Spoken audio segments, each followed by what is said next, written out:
오늘 23절에 보면 예수께서 온 갈릴리에 두루 다니시사 그들의 어디에서요? 회당. 여러분, 회당이라고 하는 것, 회당이라고 하는 것이 뭐냐 하면 함께 모인다라고 하는 뜻이 바로 회당이라고 하는 뜻입니다. 그러면 이스라엘 백성들에게 회당이라는 것이 언제부터 생겨났는가, 그거에 대해서 잠시 말씀을 드리고자 합니다. 예루살렘 성전을 짓고 난 이후에 이스라엘이 바벨론에 의해서 멸망을 당합니다. 그리고 예루살렘 성전이 다 파괴가 되어버렸습니다. 그리고 이스라엘 민족들은 바벨론의 포로로 잡혀가게 되어지고, 그 포로의 삶 속에서나 또 여기에 남아있는 유대인들이나 그들이 예배를 드릴 곳이 없는 거예요. 그래서 만들어진 것이 회당이라고 하는, 회중이 모이는 곳이라고 하는 그런 회당을 만들어서 그곳에서 하나님께 예배를 드리고 말씀을 강론하기도 하고 가르치기도 하고 교육을 하기도 하는 장소가 바로 회당입니다. 어찌 보면 예루살렘 성전은 이스라엘 백성들이 거리가 멀리 있습니다. 예루살렘이라는 그곳에 이스라엘의 3대 절기 가운데 한 번은 유대 성인이라면 가서 자기가 하나님께 드려야만 마땅합니다. 그렇지만 매번 예루살렘으로 오고 갈 수가 없으니까 그들의 삶의 거처에서, 삶의 마을의 장소에서 하나하나 짓기 시작한 이 회당이, 역사학자 요세푸스에 의하면 갈릴리 지방에는 마을이 24개가 있었더라, 그렇게 이야기를 합니다. 204개입니다. 죄송합니다. 204개. 204개의 그 마을을 예수님께서 두루 다니시면서 복음을 전파하셨다라고 말합니다. 그러므로 예수님의 3년의 사역 가운데에 많은 부분이 갈릴리에서 사역을 하셨는데, 그 갈릴리에서 이와 같이 하심으로 말미암아 많은 복음을 전파하시게 되었습니다. 그래서 해당에서 사람들이 모이면 뭘 하느냐 하면 기도를 하기도 하고 예배를 드리기도 하고, 때로는 그 마을에 재판을 해야 될 일이 있으면 재판을 하는 장소가 되기도 하고, 또 거기에 토라를 가르치는 공부방이 되기도 하고, 또 여러 가지 마을에나 또 함께 의논해야 될 중요한 대사가 있으면 거기에 모여서 회당 앞에서 이와 같이 회의를 하는 회의 장소이기도 합니다. 그리고 많은 나그네들이 왔을 때에 그들이 잠자리가 없다면 그 나그네들을 재워줄 수 있는 공간으로 회당이 사용되기도 했습니다. 어찌 보면 우리 동네에 있는 경로당과 같은 그런 역할들을 많이 했다는 거죠.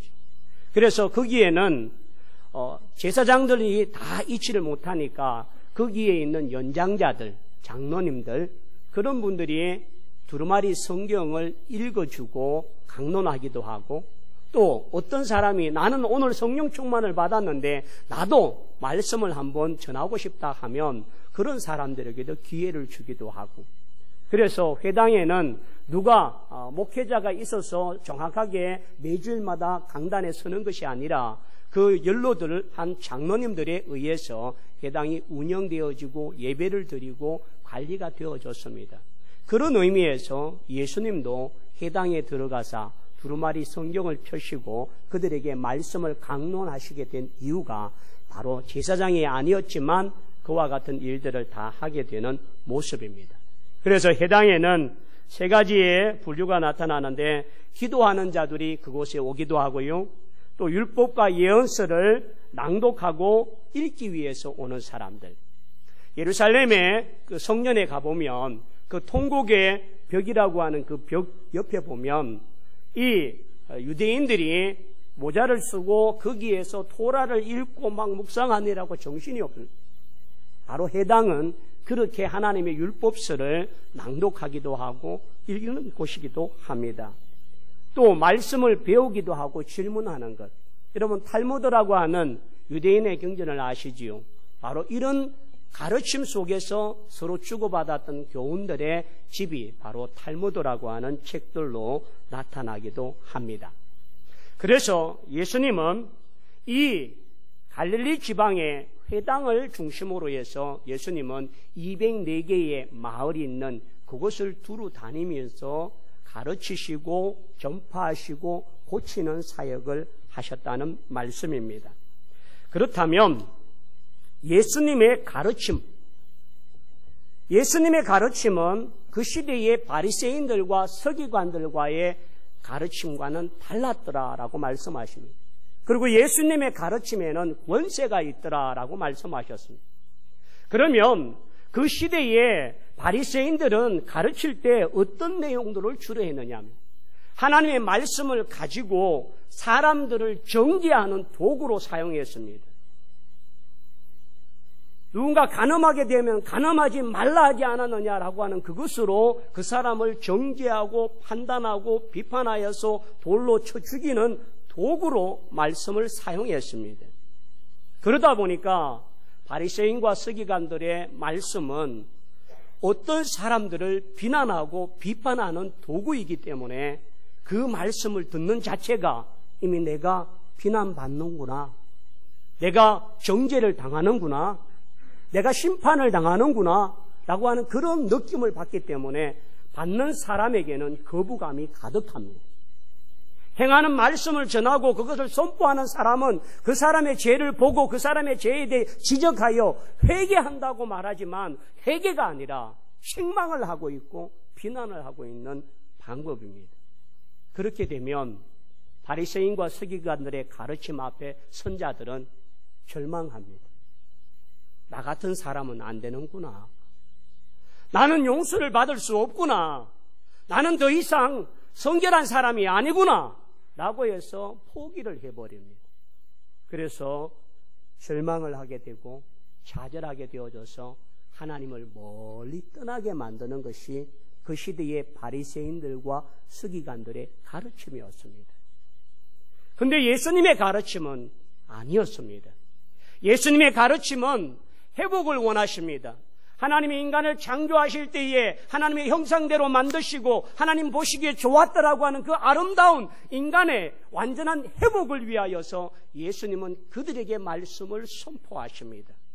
너희에게 주어진 나라가 에덴과 같은 하나님의 나라이고 천국이 그런 것이고 그와 같은 것이 너희가 누려야 될 땅이라는 사실을 보여줌으로 말미암아 그들에게 예수님은 그가 범죄하고 죄를 지었고 지키지 못하고 행하지 못한 일에 대하여 용서를 통하여서 그를 용납하여 주십니다. 그리고는 그에게 치유를 통하여 회복해 하시고 또한 그에게 희망이 있고 소망이 있음을 알게 하고 그로 인하여 자신이 회개함으로 말미암아 거듭나고 새로운 인생의 출발점을 열어주는 그러한 기회로 만드는 것이 우리 주님의 가르침이었습니다. 그러므로 예수님 말씀합니다. 내가 율법이나 선지자를 폐하러 온 것이 아니요 완성하러 왔노라 그렇게 말씀하십니다. 이 완성하다라고 하는 말은 내가 회복하기 위하여 왔노라. 너희가 하나님 앞에서 너희 하나님의 본질의 모습에서 너희를 온전하게 회복하기 위하여 내가 너희 곁으로 왔다라고 하는 사실을 예수님은 그들에게 선포하십니다. 그러면서 예수님의 가르침은요 마태복음 5장, 6장, 7장을 통해서 산상수훈을 통해서 당신의 가르침이 그 시대의 서기관들과 바리새인들과 달랐음을 보여주는데 여러분 잘 들어보십시오. 정말 예수님의 가르침 속에는 어떠한 내용들이 있는지를 보기를 원합니다. 오리를 가고자 하면 십리를 가고 속옷을 달라고 하면 겉옷까지 주라. 그리고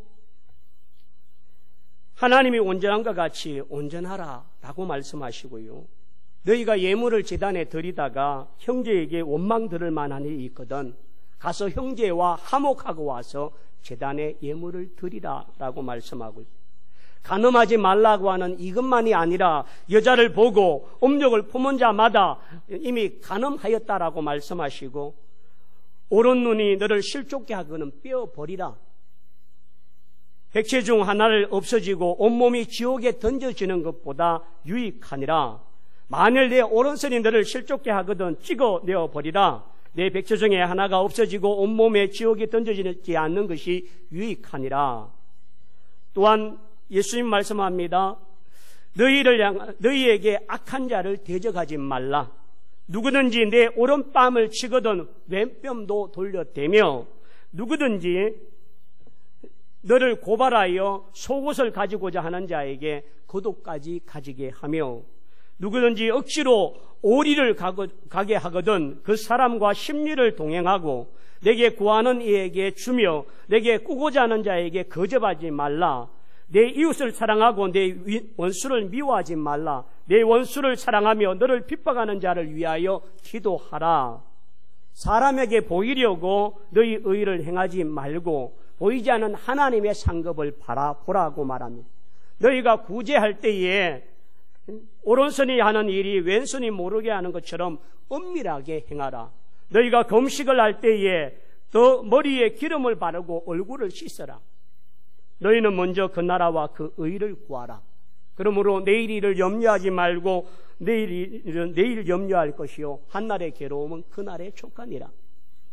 여러분, 예수님의 가르침은 용서와 사랑과 간용과 배품으로 말미암아 그들을 회복시키고자 하시는 목적이 그 속에 포함되어 있습니다. 그래서 오리를 가고자 하는 자에게 심리를 갖추는 큰 사랑을 갖게 하고 속옷을 달라고 요청하는 자에게 겉옷까지 내어주는 사람, 오른뺨을 때린 자에게 왼편까지 대어주는 그런 사랑으로 그들을 품고 가라고 하는 사랑을 예수님은 그들에게 전파하셨습니다. 그래서 예수님의 가르침을 들을 때마다 수많은 자들이 거기에 위로를 받고 수많은 자들이 은혜를 받고 수많은 자들이 사랑을 느끼고 수많은 자들이 회개하고 수많은 자들이 하나님 앞에 감격하고 자신도 사랑받는 자이고 자신도 하나님의 나라를 상속할 수 있는 자이고 나도 하나님께 나아갈 수 있다는 사실에 기쁨과 감격을 누리는 그 놀라운 은혜가 거기에 있는 줄 믿습니다. 그러므로 여러분, 오늘 부족한 목사는 그 모든 것들을 다 줄지 못합니다. 그러나 예배 속에 살아 역사하시는 하나님께서 우리의 마음을 만지시고 우리와 함께 하셔서 이와 같은 감격, 이와 같은 은혜, 이와 같은 지혜를 통하여 회복의 역사가 일어나기를 축원합니다. 오늘도 역사하시며 말씀하시는 성령께서 우리에게 임재하실 줄 믿습니다. 그러므로 여러분, 오늘 주님의 가르침은 그들에게 더 이상 너희가 죄인이 아니라 하나님의 택한 백성이며 하나님 내가 너희를 회복하기 위하여 이 땅에 온 메시아라는 사실을 전가함으로 말미암아 그들에게 복음의 참 평안과 복음을 통한 하나님의 나라를 바라볼 수 있는 믿음의 눈을 갖게 하신 줄 믿습니다. 오늘 여러분, 우리가 이와 같이 해당해서 가르치신 그 주님이 가르치다라고 할 때에 단순한 가르침이 아니라 설교 말씀도 거기에 포함되어 있습니다. 설교하다, 외치다라고 하는 내용들이 가르치다라고 하는 말 속에도 함께 포함되어 있습니다. 그러므로 여러분, 오늘 예수님의 가르침 속에 수많은 사람들이 듣기를 청하였고 또 그 많은 자들이 때거리를 잊어가면서 주님의 말씀 앞에 엎드리며 사모했습니다. 그래서 오병이어의 기적이 나타납니다. 때가 되었는데 먹을 것은 없고 그 굶주린 자들을 바라보면서 예수님의 제자들이 찾아와서 예수님, 때가 되었는데 저들을 돌려보내시지요. 근데 예수님은 너희가 먹을 걸 주라고 말. 그럴 때 어린아이 하나의 도시락을 통하여서 12강주리가 남는 놀라운 오병이어의 기적이 나타났습니다. 예수님의 가르침 앞에 그들이 얼마나 열정적이고 얼마나 사모하며 그 갈급한 마음으로 주님의 가르침 앞에 섰던지를 보여주는 내용이 바로 그와 같은 자들의 모습입니다. 육신의 배고픔도 잊어버릴 정도에 주님의 그 가르침은 그들을 위로하였고 그들에게 희망을 주고 그들을 회복케 하시며 그들을 치유케 하시며 그들을 강하게 만들어준 은혜가 있는 줄 믿습니다. 오늘 여러분, 오늘 이 예배를 통하여 하나님께서 우리에게 이와 같은 가르침을 통하여 회복과 치유의 역사가 일어나며 강건케 하는 놀라운 은혜가 있기를 축원합니다. 두 번째로 천국 복음을 전파하시며 라고 말씀하셨습니다. 오늘 이 성경 안에는 천국 복음의 내용이 무엇인지에 대하여서 함축적으로 설명하지 않고 있습니다. 제가 주경학자들이 써놓은 주석을 보게 되었는데 그들 속에는 많은 이야기를 담고 있습니다. 주경학자들의 견해는 예수님의 이름을 가지고 두 가지의 측면을 말합니다. 하나는 예수님 자신이 자기를 가르칠 때에 인자라고 말합니다. 인자, 사람의 아들이다 라고 하는. 그러면 인자라고 하는 이 말은 예수님 스스로 이와 같이 인자라고 말할 때에 사람의 아들, 결국 하나님이신 그가 인간의 몸으로 오신 분이 바로 인자라고 하는 사실을 말합니다. 그래서 이 인자라고 하는 의미 속에 포함되어 있는 세 가지가 있습니다. 첫째는 한번 따라합시다. 하나님이 성육신하셨다. 예수님이 메시아이다. 예수님이 우리를 위하여 순환을 당하신다. 이 세 가지가 이 인자라고 하는 예수님 스스로 인자는 버림을 받아야 되겠고, 인자는 온 것은 섬김을 받기 위함이 아니라 도리어 많은 사람을 위하여 내 목숨을 내어주고 섬기려 함이라 라고 말씀하십니다. 그러므로 예수님은 당신이 하나님이신 그분이 인간의 몸을 입고 오신 자라고 하는 그것을 성육신하신 분을 말할 때에 인자라고 말하시고, 내가 너희를 구원케 하시는 메시아, 우리로 말미암아 메시아가 오리라고 약속하신 그가 바로 예수님 자신이라는 거예요. 예수님이 오셔서 순환과 고난을 당하심이 곧 우리의 죄를 사해 주는 모습이다 라고 말합니다. 두 번째로 세상에 많은 사람들이 예수님을 가리켜서 이렇게 말합니다. 다윗의 자손이다 라고 말하고, 또 하나님의 아들이다 라고 말하고, 메시아라 라고 말합니다. 그런데 예수님 스스로는 자신이 다윗의 자손이라고 이야기하거나 하나님의 아들이라고 이야기하거나 메시아라고 하는 이야기를 한 번도 한 적이 없는데, 신학자들의 견해는 이러합니다. 예수님이 그것을 부인하지 아니한 것은 그것을 시인한 것이다 라고 말씀하십니다. 그러므로 내가 다윗의 자손으로 온 다윗의 혈통으로 말미암은 메시아라는 사실을, 그리고 그들 앞에 메시아 하나님의 아들이라는 사실을, 내가 메시아라고 하는 사실을 선포하심으로 말미암아 그들에게 믿게 하려 하심이라 라고 말씀하셨습니다. 또한 주경학자들에 의해서 예수님이 전한 복음의 내용이 무엇이었을까라고 하는 것을 그들이 5가지로 요약을 해 두었습니다. 첫째는 예수님은 자신의 죽음을 희생제물로 오셨다는 사실. 내가 온 것은 너희의 죄를 위하여 어린 양과 같이 희생제물로 이 땅에 왔다는 사실을 그들에게 선포하십니다. 또한 이 일은 예수님이 자발적으로 하신, 누구의 강요나 누구의 힘에 의해서 한 것이 아니라 내가 스스로 아버지에게 순종하고 이 땅에 왔다는 것입니다. 세 번째는 예수님의 죽음은 자신의 죄 때문이 아니라 철저하게 우리의 죄를 대신하기 위하여 죽으시는 사건이다라고 하는 것을 선포하셨습니다. 그리고 예수님의 죽으심이 사단에 대한 패배가 아니라 예수님의 사단을 멸하시고자, 사단을 이기고자 하시는 승리를 전구로 사용하여 주셨다. 또한 5번째로 예수님의 대속의 죽으심을 우리가 회개하고 믿으면 그 모든 자에게 이 구속의 은혜가 효력으로 나타날 것이라는. 신학자들은 이런 내용들이 예수님께서 복음을 전파하셨다라고 하는 그 복음은 바로 예수 그리스도의 오심이요, 예수 그리스도의 행하심이요, 예수 그리스도의 구원하심이고, 예수 그리스도를 통하여 우리에게 주고자 하시는 뜻이 무엇인지를 보여주고자 하는 것이 바로 복음인 줄 믿습니다. 그러므로 여러분, 복음이 전거되는 것마다 하나님이 역사하시고 일한다는 사실을 깨닫기를 원합니다. 제가 작년에 이런 내용의 말씀을 드린 적이 있습니다. 평양 봉수교회라고 하는 보여주기 위한 평양에 교회가 있다는 것. 그동안 종교 말살과 종교에 대해서 인정하지 아니하는 북한에 대해서 세계 언론이 비난을 하니까 이 북한이 보여주기 위해서 하나의 교회를 세웠는데 그 교회가 봉수교회입니다. 봉수교회 교인들은 철저한 공산당원들의 세뇌 교육을 받은 자들이 그 교회 교인입니다. 그래서 처음 예배를 드릴 때는 사람들의 예배가 뭔지를 잘 몰라서 지각도 하고 냉랭하고 차가워졌습니다. 근데 6개월이 지나고 난 뒤부터 뭔가가 달라지기 시작했어요. 예배당 안에서 달라지는 것이 아니라 예배당 밖에서 달라지기 시작합니다. 구경꾼이 하나 둘 오기 시작합니다.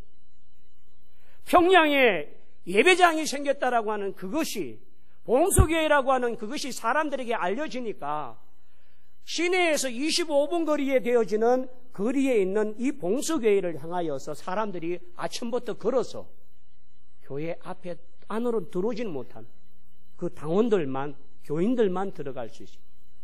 교회 앞에 와서 마당을 보고 옆에서 구경하고 하나 둘 사람들이 늘기 시작하는데 안에 있는 사람보다 밖에 있는 사람이 더 많아졌어요.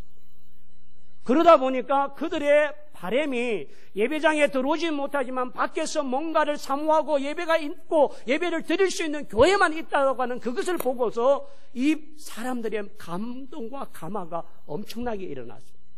그렇게 되니까 안에 있던 사람도 뭔가 이상하기 시작했어요. 전에는 아주 박자에 맞춰서 곡조에 맞춰서 배운 대로 찬송가를 잘 부르고 아주 딱 정확했는데 어느 때부턴가 찬송에 흐느끼는 사람들이 있고 찬송에 손을 올리는 사람이 있고 찬송에 기쁨을 누리는 사람들이 있기 시작하고 그래서 11시에 예배를 드리는데 과거에는 5분 전, 10분 전에 다 왔던 사람들이 10시부터 와서 9시 반부터 와서 뭔가 모르게 교회에 비대고 뭔가를 이루려고 하는, 그래서 제가 말씀을 드린 적이 있습니다. 거짓 성도들이 모여서 거짓 예배로 외식과 과시욕을 보여주기 위해서 보여지기 위한 교회이지만 그곳에 예배가 있고 그것에 찬송이 있고 그것에 말씀이 있으니까 성령이 역사하셔서 그들의 마음을 감화와 감동으로 역사하시는 능력이 있었다라고 말씀을 드렸습니다. 그러므로 여러분, 오늘 우리에게도 이 드려지는 예배 속에 복음을 통하여서 내가 느끼고 감격하는 그 기쁨과 은혜가 회복되어지는 시간이 되기를 축원합니다. 내가 받은 이 복음을 통하여 주님이 죽으셨고 주님을 통하여 그 구원을 누리는 우리에게 느끼는 그 감격을 우리가 회복할 때마다 전하지 아니하고 견딜 수 없는 은혜가 있길 원합니다. 나 스스로도 구원하지 못하며 나도 회복시키지 못하며 나도 온전하지 못하는 그 믿음으로 다른 사람을 구원하고 다른 사람을 회복시킬 수가 없기 때문에 전도라고 하면 부담이 되어지고 전도라고 하면 두려움이 생기는 이유가 바로 거기에 있습니다. 여러분, 오늘 저와 여러분에게 오늘 예수 그리스도로 인한 복음의 감격과 기쁨과 은혜가 충만히 회복되기를 원합니다. 그것이 은혜이고 그것이 감격이고 그것이 감사이고 그것이 기쁨이라고 되어질 때에 누가 말하지 않아도 누가 전하지 않아도 나 스스로가 전할 수 없이 견디지 못하는 감격으로 하나님 앞에 사로잡히는 우리 모두가 되기를 원합니다. 예수님은 그런 천국 복음을 전하셨습니다. 이 복음을 통하여 예수님이 원하시는 것이 무엇입니까?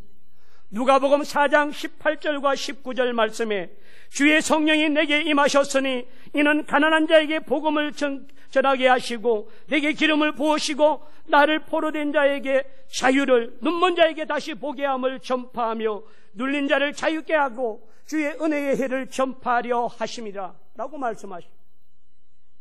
여러분, 오늘 우리 주변에 사단에 결박되어 포로된 자의 영혼을 바라보십시오. 육신은 멀쩡하고 아름다운 모습으로, 멋진 모습으로 늘 세워있지만 그의 영혼이 결박되어 있고 그의 영혼이 억눌려 있고 그의 영혼이 이와 같이 포로된 자와 같이 끌려다니고 있는 사실을 볼 때에 그 영혼을 향하여 눈물이 나고 그 영혼을 향한 사랑을 갖게 될 줄 믿습니다. 오늘 저와 여러분이 그 사랑의 마음을 가지고 복음을 전가하며 복음을 전파할 영혼을 바라보며 하나님께 쓰임받고 세움받을 때마다 우리를 통하여 하나님의 나라가 확장되어지며 우리를 통하여 병들고 고난 중에 있고 사단의 종노릇 하고 있는 그 영혼들이 주님 앞에 자유와 해방을 누리며 영원한 생명을 누리는 은혜가 있기를 축원합니다. 세 번째는 백성의 모든 병과 모든 약한 것을 고치시니라고 말씀하셨습니다.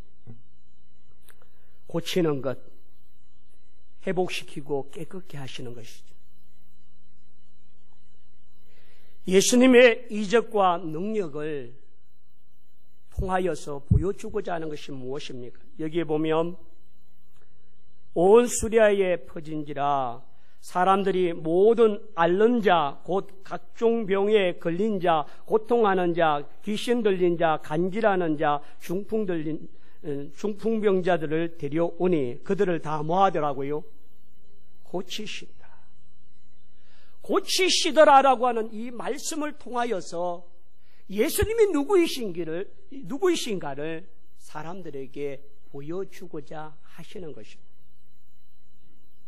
병의 원인이 우리의 어떤 건강상의 병의 원인이 있기도 하지만 범죄하였을 때도 오기도 하고 사단의 결박으로 인하여 오기도 하고 그로 인하여 고통을 당할 때가 있습니다.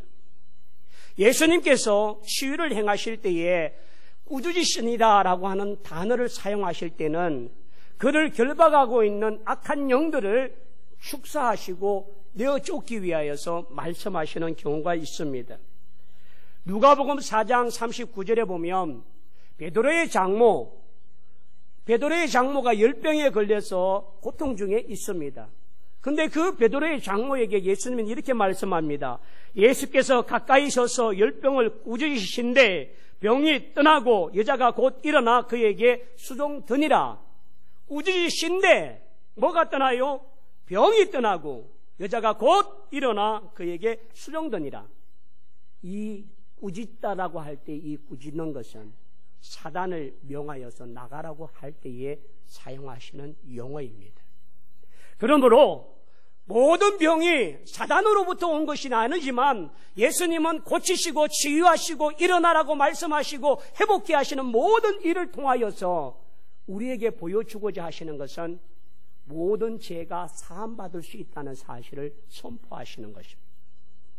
두 번째는 사단을 권세에서 더 이상 우리가 억눌린 자가 되고 포로된 자가 되게 아니라 우리를 자유케 하시는 은혜가 있는 줄 믿습니다. 예수님은 사단을 이길 수 있는 능력과 권능을 가진 분이라는 사실을 선포하는 것입니다. 그래서 모든 앓는 자들과 여기에 각종 병에 걸린 자, 고통하는 자, 귀신 들린 자, 간질하는 자, 중풍병자들 데려오나 그들을 고치시니라. 회복케 하시는 놀라운 역사가 일어난 줄 믿습니다. 주님은 병든 자만 고친 것이 아니라 정신병자들, 귀신 들린 자들, 그 모든 자들을 다 고치셨습니다. 예수님은 한마디로 종합병원이십니다. 이걸 통하여 예수님이 우리에게 보여주고자 하시는 것은 예수님은 여기에서 나타나진 않지만 나사로를 살리시고 정말 여인의 아들을 살리신 부활의 사건을 보여주심으로 말미암아 너희가 죽을 인생이지만 너희에게 부활의 신앙이 있다는 사실을 보여주고자 하신 줄 믿습니다. 오늘 주님은 가르치고 천국 복음을 전하시며 고치시는 이 모든 일을 통하여서 우리가 이 땅의 지상 낙원이 아니라 하나님의 나라가 있고 그 나라는 죽음도 없는 나라요, 고통도 없는 나라요, 아픔도 없는 나라요, 질병도 없는 나라요, 귀신 들리거나 억눌린 자가 없는 나라, 그 나라가 바로 천국이라는 사실을 주님이 가르치고 전파하시며 고치시면서 우리에게 나타내고자 하신 것입니다. 그러므로 여러분, 오늘 우리가 줄 수 없는 이 영원한 생명의 나라를 예수 그리스도의 복음 하나로 다 줄 수 있다는 사실을 기억하신다면 우리가 한 영혼 바라볼 때마다 그들을 향하여 뜨거운 마음으로, 정말 열정적인 마음으로 우리의 발길을 그들에게 옮기고 그들의 영혼을 위하여 기도할 때마다 주님의 가르치심과 주님의 복음, 천국 복음을 전파하심과 고치심의 역사가 복음을 듣는 모든 자들이 이와 같은 감격과 기쁨을 통하여 구원받고 나음받고 영원한 생명으로 회복되고 치유되어지는 놀라운 역사가 오늘 이 복음 속에서 나타나기를 축원합니다. 바로 그 일에 부름을 받은 저와 여러분들이 한 영혼을 품은 그 마음을 가지고 주님 앞에 한 발걸음 달려갈 때마다 하나님 나라가 확장되어지고 한 영혼들이 구원케 하는 놀라운 역사가 있기를 축원합니다. 우리 다 일어나셔서 세상을 향한 우리의 발걸음들을 찬양하기 원합니다.